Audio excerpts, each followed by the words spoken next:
குகேஷோட role model and inspiration person யாருன்னு பார்த்தீங்க அப்படின்னா நம்மளோட விஸ்வநாதன் ஆனந்த் தான். எப்பவுமே நீங்களும் ஒருத்தவங்களை பார்த்து இன்ஸ்பயர் ஆகும் போது தான் உங்களுக்கும் அவர் பண்ற ஆக்டிவிட்டிஸை நீங்களும் பண்றதுக்கு கத்துப்பீங்க. அப்போதான் உங்களால வந்துட்டு இவ்வளோ மாதிரி ஒரு பெரிய ஆளா ஆக முடியும். லைக் பாருங்க, விராட் கோலி கூட சச்சின் மாதிரி ஆகணும் அப்படின்னு நினைச்சிருப்பாரு.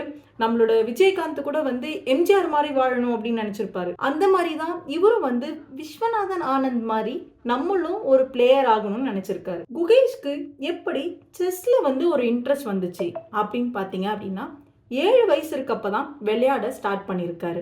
எப்படின்னு பார்த்தீங்க அப்படின்னா அவங்களோட ஃபேமிலி மெம்பர்ஸ்லாம் நிறைய வாட்டி செஸ் எல்லாரும் சேர்ந்து விளையாடுவாங்க. அவங்க எல்லாரும் விளையாடுறப்போ நம்மளோட குகேஷும் போய் அவங்க கூட ஜாயின் பண்ணி விளையாட ஸ்டார்ட் பண்ணுவார். அப்போ குகேஷ் என்ன யோசிக்கிறாரு அப்படின்னா, எல்லாருமே டைம் பாஸ்க்கு சும்மா விளையாடிட்டு இருக்காங்க, நம்ம இதுல இருந்து ஏதாச்சும் ஒன்று பண்ணுவோம்னு அந்த நேரத்துல யோசிக்க ஆரம்பிச்சிருக்காரு. அப்போதான் செஸ்னாலே ஒரு இன்ட்ரெஸ்ட் எடுத்து பண்ண ஸ்டார்ட் பண்ணியிருக்காரு.